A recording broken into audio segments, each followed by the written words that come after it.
नमस्कार दोस्तों, स्वागत है आपका हमारे चैनल में। दोस्तों, आज हमने आपके लिए एक महत्वपूर्ण जानकारी लेकर आए हैं जो आपके लिए जानना बहुत जरूरी है।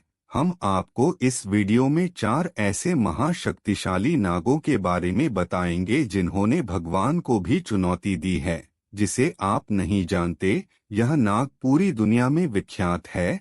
तो चलिए दोस्तों, वीडियो प्रारंभ करते हैं।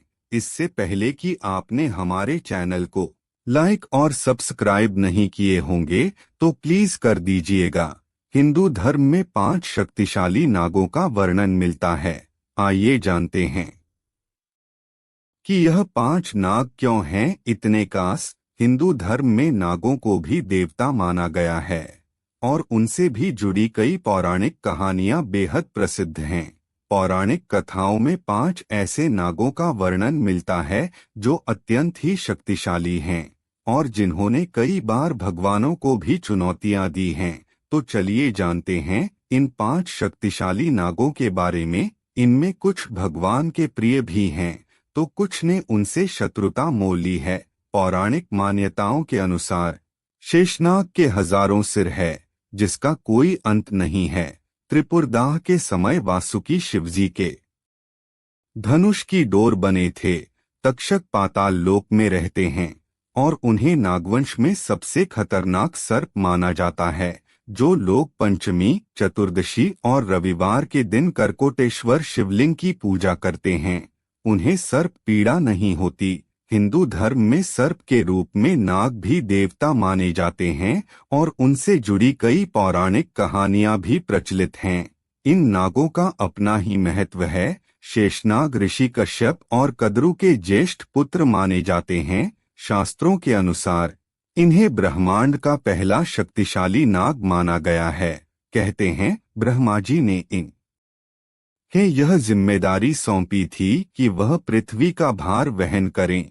तब से इनके ही फन पर पृथ्वी का भार टिका हुआ है। शेषनाग को भगवान विष्णु का सबसे बड़ा सेवक माना जाता है और क्षीर सागर में भगवान विष्णु शेषनाग पर ही लेते रहते हैं।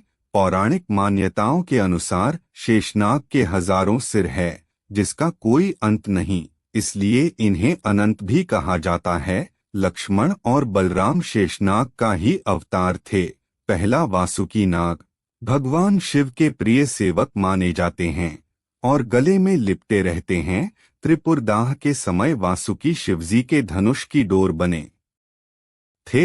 यह शेषनाग के ही भाई हैं। समुद्र मंथन के दौरान रस्सी की जगह वासुकी को ही मेरु पर्वत पर बांधकर समुद्र मंथन किया गया था। पौराणिक कथाओं के अनुसार जब वासुदेव श्री कृष्ण को टोकरी में रखकर यमुना नदी पार कर रहे थे तब भयंकर बरसात से वासुकी नाग ने ही श्री कृष्ण की रक्षा की थी। दूसरा शक्तिशाली नाग तक्षक है जो पाताल लोक में रहता है और उन्हें नागवंश में सबसे खतरनाक सर्प माना जाता है। कथाओं के अनुसार तक्षक नाग के डंसने पर राजा परीक्षित की मृत्यु हुई थी, जिसका बदला लेने के लिए उनके पुत्र जन्मेजय ने नाग जाति का नाश करने के लिए नाग यज्ञ करवाया था। इस यज्ञ में अनेक सर्प गिरकर भस्म होने लगे थे और फिर तक्षक नाग की भी बारी आई। तब तक्षक देवराज इंद्र की शरण में गया।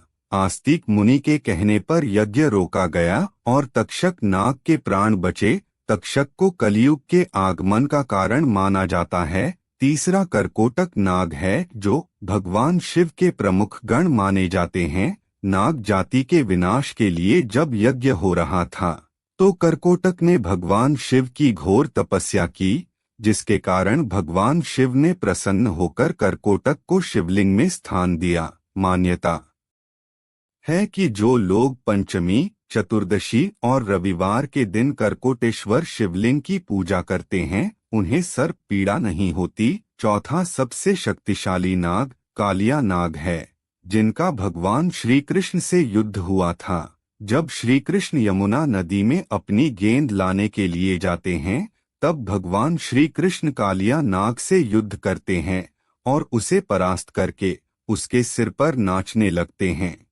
भगवान श्री कृष्ण के भार से कालिया नाग के मुंह से खून निकलने लगता है। वह कालिया नाग भगवान से क्षमा याचना करने लगता है।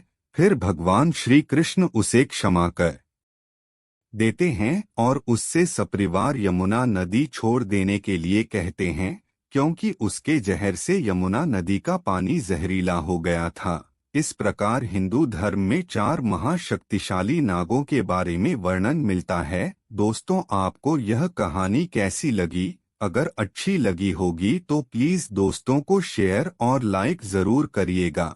चैनल पर नए हैं तो चैनल को सब्सक्राइब अवश्य करिएगा। हम आपके लिए इसी प्रकार की नई नई जानकारियां लेकर आते रहेंगे।